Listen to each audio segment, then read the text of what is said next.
हाँ तो जी, आज है संडे और आज हम अपनी बाइक को धोने वाले हैं। बहुत दिन हो गए इसको धोए बिना। मैंने कहा लाओ इसको धो देते हैं। ये मैंने 2021 में ख़रीदी थी। 2021 का मॉडल है। कस्टमाइज़ करवाई थी एक्चुअली में। इसका नाम है रॉयल एनफील्ड मीटियोर 350।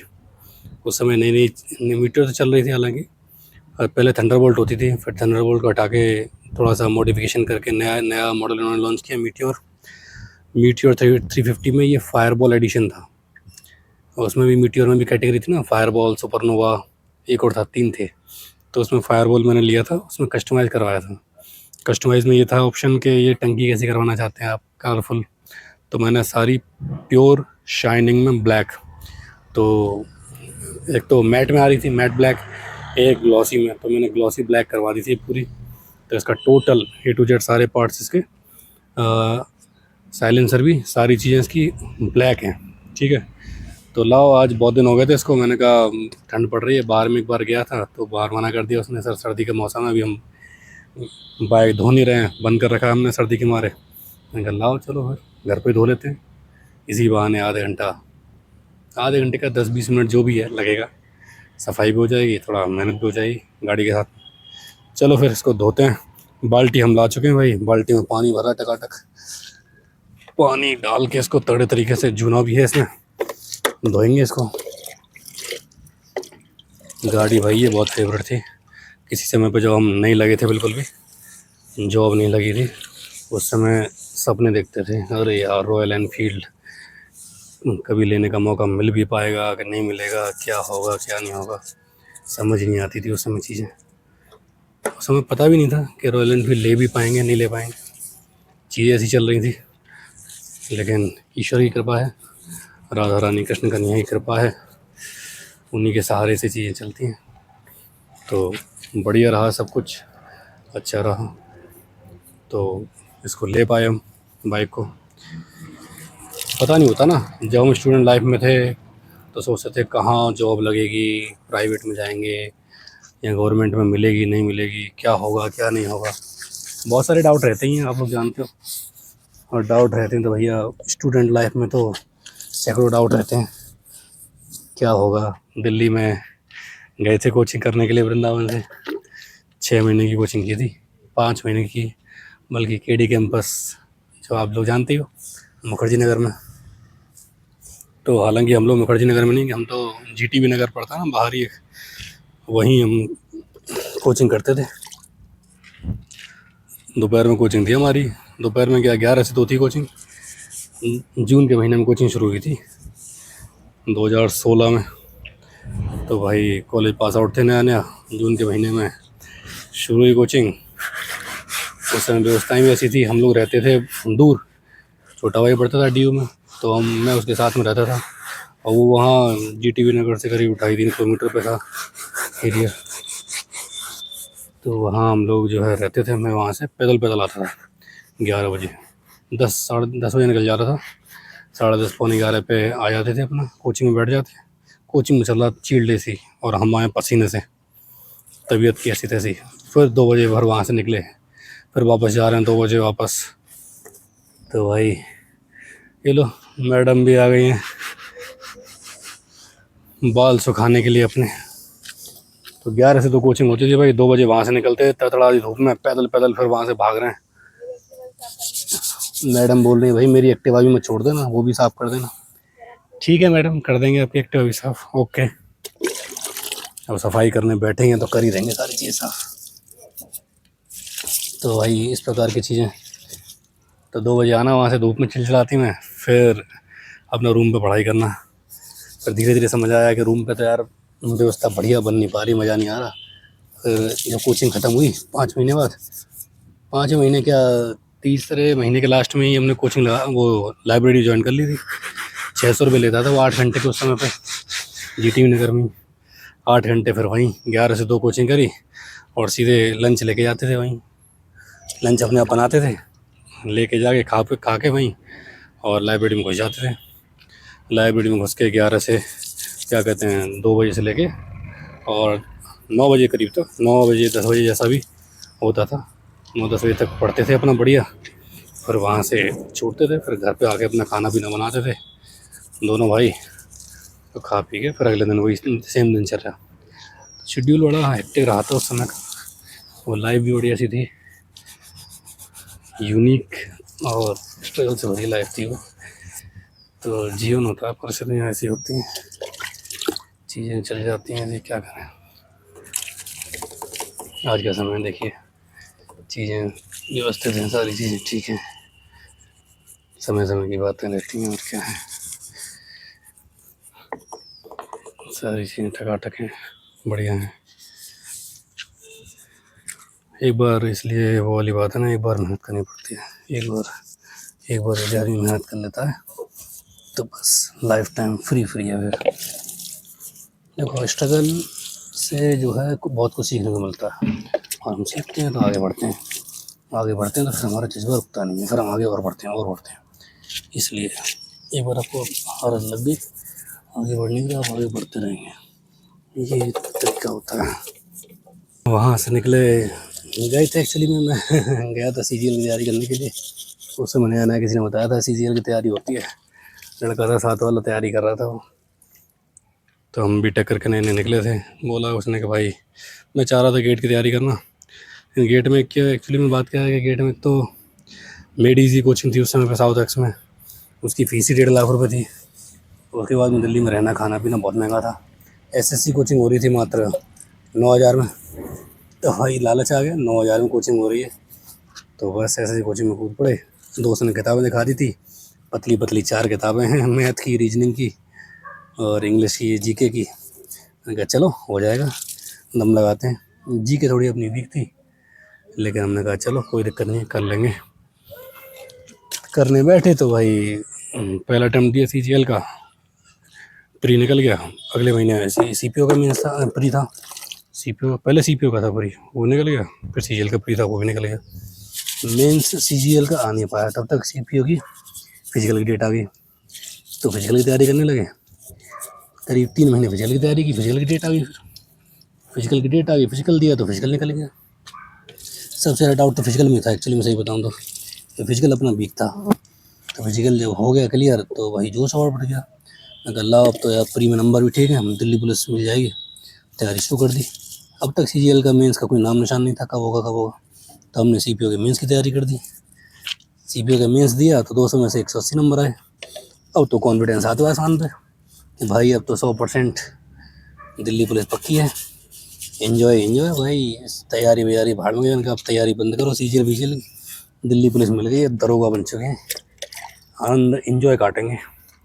बस भाई तैयारी बंद कर दी, दिल्ली छोड़ के घर पे आ गए। फिर उसकी मेडिकल की डेट आ गई थी, CPO का मेडिकल दिया, मेडिकल में पास हो गए। उसके बाद में फाइनल मेरिट लिस्ट जब आई तो पता लगा भाई दिल्ली पुलिस से मिली नहीं है। मिला ITBP।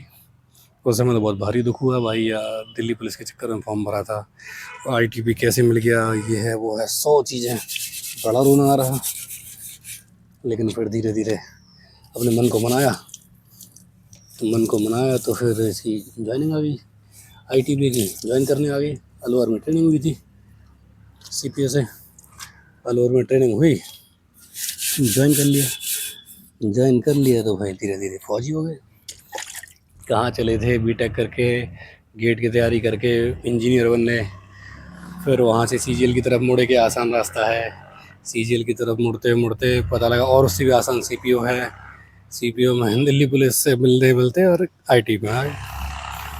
अब चलो, फौज में लिखा था दाना पानी तो फौज में आ गए, उस बात का तो क्या मलाल। लेकिन फिर भी मैंने तैयारी छोड़ी नहीं, तैयारी कर रहा हूँ, मैं भी करता हूँ। कई पेपर दिए, लेकिन कंपटीशन क्योंकि अब बढ़ गया है। फाइनल मेरिट में 2 बार CGL और दिया उसके बाद में, लेकिन दोनों बार मेरिट आउट हो गया फाइनल मेरिट में। अब ईश्वर क्या, मेहनत भी अपनी थोड़ी कमी रहती है, नौकरी से थोड़ा टाइम कम ही मिल पाता है। पहाड़ों पे पड़े हैं, कभी छत्तीसगढ़ में पड़े हैं, कभी कहीं पड़े हैं, तो इस प्रकार से लाइफ चल रही है। समय मिलता है थोड़ा तैयारी कर लेते हैं, नहीं मिलता तो नहीं हो पाती। कभी कोर्स में चले जाते हैं, कभी चुनाव ड्यूटी, कभी ये वो, तो नौकरी के साथ में थोड़ा टाइम तो कम ही मिलता है। तो इस प्रकार से चीज़ें भाई करते करते ज़िंदगी अब निकलती जा रही है। नौकरी को 7 साल हो गए, समय का पता नहीं लगता, समय कब बढ़ गया आगे। ये चीज़ें हैं। तो भाई मेरा तो, यदि आप लोग यंग हैं, अभी नौकरी नहीं लगी है, तो मेरा सजेशन ये है कि बहुत मेहनत करो, बहुत मेहनत। तो पहली बार में जो जॉब मिल जाएगी उसी से चिपके रहने के चांसेस 80% हो जाते हैं, और 90% बोलो तो 10% ही बच्चे उसके बाद में नौकरी के बाद में निकल पाते हैं। मेरे साथ वाले भी जो है, हम 142 थे, 142 में से 4-5 ही दूसरी जॉब क्रैक कर पाए, वरना सब इसी में है। तो जब एक बार आदमी फंस जाता है ना चीज़ों में, फर्स्ट इन द सेंस, देखो नौकरी तो अच्छी है, कोई दिक्कत नहीं, लेकिन और नौकरियों की अपेक्षा जो CGL वगैरह हैं, सेंट्रल गवर्नमेंट की नौकरियां हैं, है ना, कहाँ जहाँ सिविल जॉब है, वो थोड़ी सी और बेटर मानी जाती हैं। सिविल लाइफ है, उनमें फैमिली के साथ रह सकते हो। सबसे बड़ा इशू क्या है ना, नौकरी अच्छी है तो इसमें इशू है फैमिली लाइफ नहीं है। आपको 7-8-10 साल में एक बार फैमिली लाइफ मिलेगी। अब जैसे मुझे 6 साल बाद पहली बार फैमिली लाइफ मिली। तो फैमिली लाइफ का थोड़ा सा इशू है यहाँ फौज में ना। आप पहाड़ों में पड़े हो तो फैमिली को पहाड़ों पे लेके जा नहीं सकते। अपनी तो मैडम भी रेलवे में है, तो वो तो वैसे भी कहीं नहीं जा सकती, वो अपनी जगह रहती है, मैं अपनी जगह पे। तो इस प्रकार से हमारी चीज़ें कई बार मिसमैच सी रहती हैं, लेकिन हम कोशिश करते हैं चीज़ों को बैलेंस करने की है, बैलेंस करने की कर रहे हैं बैलेंस। लो भाई, ये बाइक को मोटे मोटे तौर पे धो दिया है। अब मैडम की बची है स्कूटी, हम बाइक को थोड़ा आगे बढ़ाते हैं और स्कूटी को लाते हैं।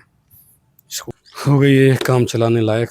फिर इसको कभी संडे वनडे को बाहर जाके सर्फ से बढ़िया तरीके से धुलवाएंगे, पॉलिश वॉलिश कर पाएंगे इस पर।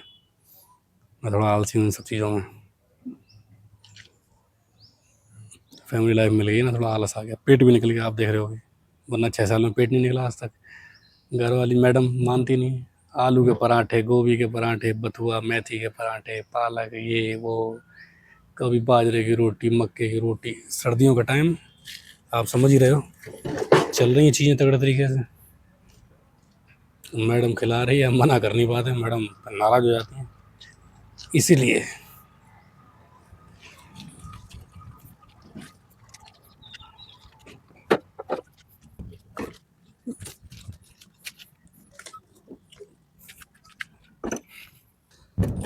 लो भैया, ये है मैडम की स्कूटी। अब इसको भी धो देते हैं मैडम, वरना मैडम हल्ला मचा देंगी। अपनी बाइक धो ना दो भैया, मैडम की स्कूटी धोनी पड़ेगी।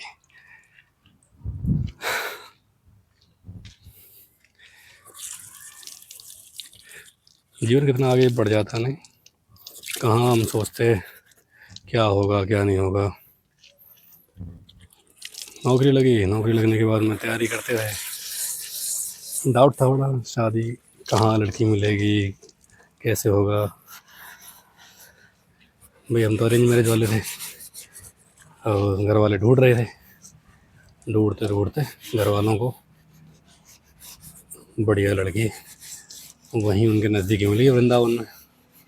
हम भी वृंदावन के, मैडम भी वृंदावन की। बातचीत हुई फैमिलियों में, हमारी बात हुई आपस में।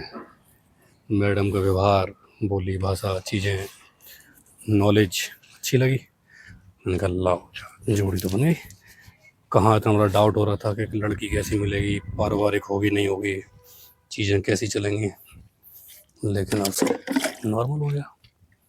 कब ठाकुर जी कब क्या करते हैं कुछ पता नहीं आपको। इसलिए जो आजकल नए लड़के हैं जिनकी नौकरी वगैरह लग गई है, शादी का चल रहा है उनका, तो भाई ज़्यादा वो टेंशन मत लीजिए, सब हो जाता है। बस ऊपर वाले पे छोड़ दो, सब कर देते हैं वो अपने आप। टेंशन हम लेते हैं, लेकिन उस टेंशन से कुछ होता नहीं है, उस टेंशन में कोई फल नहीं मिलता।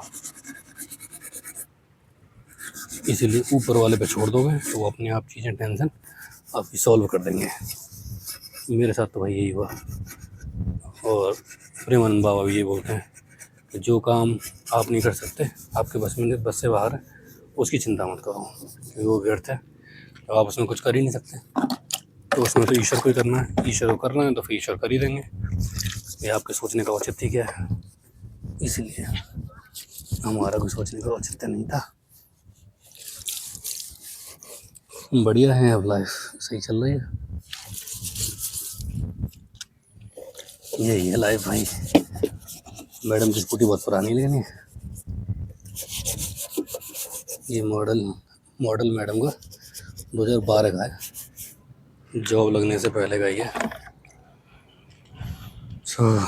ये चीज़ें हैं, मैडम मिल गई फिर तो बस कब ज़िंदगी आगे बढ़ी। फिर एक नया स्ट्रगल शुरू हुआ। देखो लाइफ में चैलेंज देखो किस प्रकार से होते हैं, लाइफ में चैलेंज चलते रहते हैं।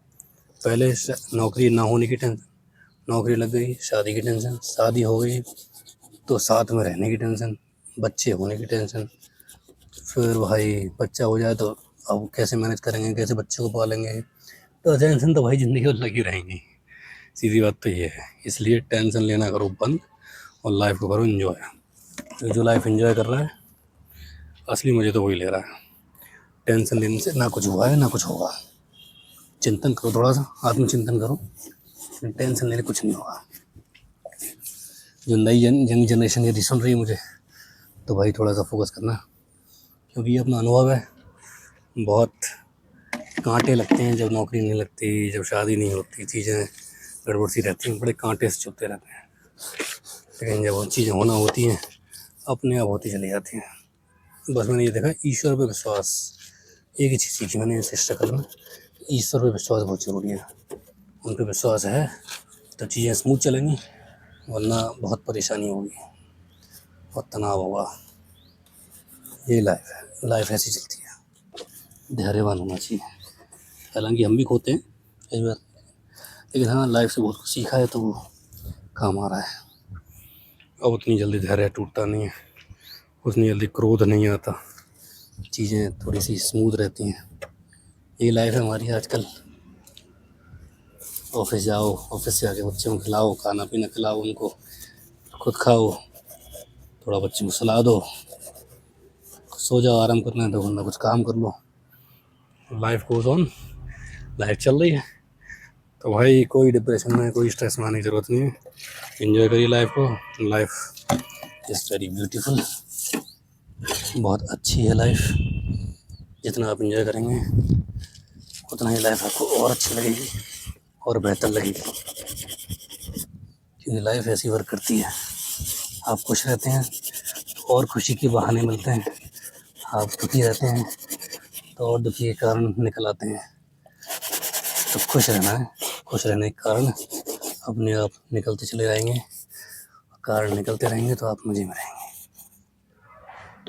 तो मुझे वही आशा है कि जो भी मेरे साथ जुड़े हुए हैं उनको कुछ ना कुछ सीखने को ही अच्छा मिला होगा।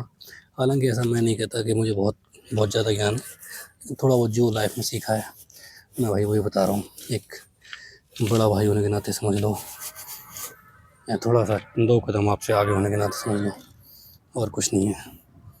ये तो लाइफ है, चलती रहेगी, टेंशन नहीं लेनी, फिक्र नहीं करनी। मालिक है वो, मालिक पे विश्वास रखना है बस। मालिक पे विश्वास है तो फिर कोई परेशानी की बात नहीं। समाप्त। गाड़ियाँ दोनों धुल चुकी हैं, अब नहाते हैं। टाइम हो गया, धूप निकल रही है, देखो आप कितना देख रहे होंगे, इतनी बढ़िया धूप निकल रही है। नहाते हैं, नहा धो के फिर रिद्धि को खाना खिलाते हैं, फिर खाते हैं खाना पीना। तब तक ये दोनों सूख जाएंगे। ओके, फिर मिलते हैं। Bye bye, Radhe Radhe.